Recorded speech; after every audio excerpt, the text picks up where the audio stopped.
Great. So my name is Jordy Izzard, and I'm a SAIS Alumni Relations Officer, and today's date is December 12th, 2012, and I'm here with Alan Platt, who spent his first year in Washington, D.C. in 1966, and then his second year at SAIS in Bologna, graduating in 1967. And it's lovely having you today, and we're just going to have kind of a conversation, and why don't we just start with what originally brought you to SAIS? Well, it's nice being able to do this. When I went off to college, I wasn't sure what I was going to major in, and at Princeton I took a couple of very interesting courses in foreign policy and international relations, and when I became a senior, I had to think about graduate school. My parents thought I should go to law school, but I had become sufficiently interested in foreign policy that I wanted to go to graduate school in international affairs. And when I looked and researched the different schools, I decided then, which I think was true then, I think it's true now, that SAIS was the preeminent school in international relations. I applied to several schools and was fortunate enough to be accepted to all of them, and SAIS was my first choice, and I was delighted to come here right after college. That's great. So then that takes us to when you were at SAIS. What are some of your memories of being either in D.C. or Bologna? Well, I have very fond memories of SAIS. One of the reasons I wanted to come here was that I'd read and known about a couple of the professors, Bob Osgood and Bob Tucker in particular, and when I was in Washington I took courses with them. Bob Osgood was my advisor. We became lifelong friends. He was a wonderful teacher and mentor, and I also, when I was in Washington, had the opportunity to intersect with a bunch of adjunct people. Hal Sonnenfeld was one, Brad Westerfield was another, C.M. Brown was another. These are people who I stayed in touch with over the years. And then I went off to Bologna and had a fabulous year in Bologna, which I'd recommend to all people at SAIS who have a chance to do that. Learned a lot about Italy, the culture, history, politics, food, and my closest friends today in Europe are friends I met when I was at the Bologna Center, including some of my roommates at that time. So my first year in Washington, second year in Bologna, both were great years, which I remember very fondly. That's great. Do you remember any of the classes or other professors from those experiences? Yes, I do. Two of the most interesting ones who continued to teach there for many years were Pierre Hasner and Alfred Grosser, both of whom came down from Paris and were world-class professors who I also stayed in touch with over the years. And when I went back to Bologna for a reunion, I walked into a restaurant in downtown Bologna, and who was sitting there but Pierre Hasner with his wife, and I hadn't seen him in years, and that was great fun, and we have stayed in touch over the years as well. And that exposed me to kind of having an interest in European affairs and Italian affairs that couldn't have gotten anywhere else. That's great. What about anything that was happening historically at the time? I've spoken with some people who remember looking out of the library in 1968 at the riots. Anything like that comes to mind? Well, I was there the year before that. What I do remember quite vividly was soon after I arrived in Bologna, this would have been perhaps September of 1966, which was not unknown. There was a big Communist Party rally in one of the big central areas, and this was in the middle of the Vietnam War, and there were lots of protests in Bologna against American policy. Invariably, I think, however you may have felt about the war, when you're abroad and people are protesting about America, you end up being more defensive about America than you might be if you were in the States. And we had a debate among a bunch of Americans whether we should go down to this communist event in downtown Bologna, and there were strong feelings on both sides as to whether to go or not. And when you kind of get to know Bologna and the Communist Party in Italy, you realize it's not quite what you might have thought it was. It was basically a kind of a family picnic holiday affair, even though it was billed as kind of a communist rally, which was kind of interesting and fun to go to at the time. That's great.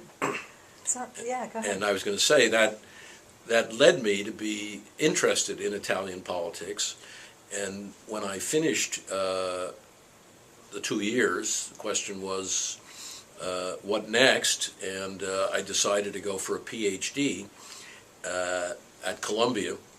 And I wanted to combine my interest in American foreign policy with my interest in Italian politics and history, and came up with a doctoral dissertation that allowed me to combine both. I wrote a study on U.S. policy toward the opening to the left, l'apertura a sinistra in Italy, which allowed me to do some of my research resident in Rome, which was a plus, and to go back to Bologna, and I actually completed my doctoral dissertation in this library, in this building, in the late 60s. Well, congratulations. Many years later. Many years later. So that sounds like a wonderful experience. Let's talk a little bit about when you graduated from SAIS and the career you've had since then. I know you've retired in the last year or so, or semi-retired, so you're still teaching. But tell us a little bit about what you had planned to do, and if that happened, and kind of the progression of it. Well, I did go on and get a PhD at Columbia, and decided that I wanted to be active in policy and politics as compared to, at least at that point, in academia. So I came to Washington, and one of my good friends at SAIS was working on Capitol Hill, and I got in touch with him about looking for a job, and ended up getting hired. He was the chief of staff to Senator Ed Muskie of Maine, and Muskie was on the Foreign Relations Committee, and I got hired. My first job in Washington was working on European affairs for the Senate Foreign Relations Subcommittee on Europe. And what happened was that soon after I was hired, the Congress reorganized itself, and Senator Muskie became chairman of the Arms Control Subcommittee. And he said, "You're going to be my staff person." And I told him that I didn't really know much about arms control, and he said, "I don't either, we'll have to learn together." And I spent 3 years working for him on the Arms Control Subcommittee, as well as other foreign policy and defense issues, and that impacted the rest of my career. One of the lessons of that is you never know what's going to happen next, and I had thought I was going to be working on Europe, which I had some background in, and things changed, and it required some adaptation and learning. And after I spent 3 years in the Congress, I went out and taught at Stanford international relations, American foreign policy, arms control. I wrote 2 books when I was out there, one on Congress and arms control, and one on U.S. strategic arms policy, based on my experiences in Washington as well as some of my academic training. And then came back to Washington and was a political appointee at the Arms Control Agency in the Carter administration, which I did for those 4 years. And after serving in the Arms Control Agency, which is a semi-autonomous part of the State Department, I went to work at the RAND Corporation, which is a think tank in Santa Monica, working on arms control, European security studies. I did that 4 years in California, and then I came back to Washington and spent some time with RAND here, and then segued to work at an international law firm I was the only non-lawyer partner at Gibson, Dunn & Crutcher, which has offices all over the world, working some on Europe, working some on Asia, basically drawing on my experience in the executive branch and the Congress as a kind of functionally an international consultant. Mm-hmm. And the things I learned at SAIS have been relevant, as well as the network of people I met, many of whom were professional friends who I see socially, continued since, the last 40 years.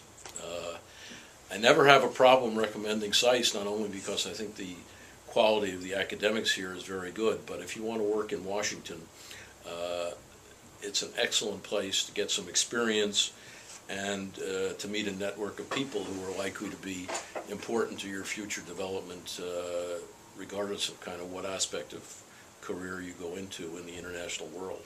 Mm-hmm. And you are currently teaching, are you not? And I currently am teaching a course on the politics of U.S. foreign policy decision-making. Mm-hmm. And I'm a senior fellow at the Foreign Policy Institute. Mm-hmm. So I've kind of gone full circle. We're also grateful to you for being a speaker at our last breakfast event and having you be a participant in other events as well. I think it just sort of, you kind of started to talk a little bit about this, but it would be great for current students today to sort of hear, based on this 40-year experience, what advice you might have for them. Well, the first advice, which I get called on from time to time, of friends, kids who are in college or thinking about graduate school, I'd recommend that they go to SAIS. At SAIS, I think it's important, regardless of what kind of functional or regional specialty you have, to take some courses in economics, which turn out to be increasingly important, whatever kind of job you go into. And I think SAIS is very valuable, based on my experience in the private sector in the last 20 years, for people who get trained in language and get trained in kind of understanding different cultures, whether you're in the government or in the private sector. Having language and cultural familiarity, as well as some economics training, will serve you in very good stead. As is obvious from my own career, which has kind of moved from one area to another, especially because the world's changing so much and the economies are being globalized, being able to adapt to unintended consequences and thinking through what job opportunities there are, as well as what kinds of things you're likely to enjoy doing, are things you can begin to think about when you're at SAIS and subsequently. And I wouldn't underestimate the importance of kind of enjoying what you do. I mean, if you're going to be working for 40 years, it's important to wake up in the morning and look forward to what you're going to do as compared to dreading going to work. And I always felt it was quite a pleasure and a luxury to have the opportunity to do the things that I was able to do, based a lot on kind of my education. That's great. Well, thank you so much for your time, and we're so happy to hear your story, and hope you have a wonderful day. Well, pleasure to do it. I don't know, is that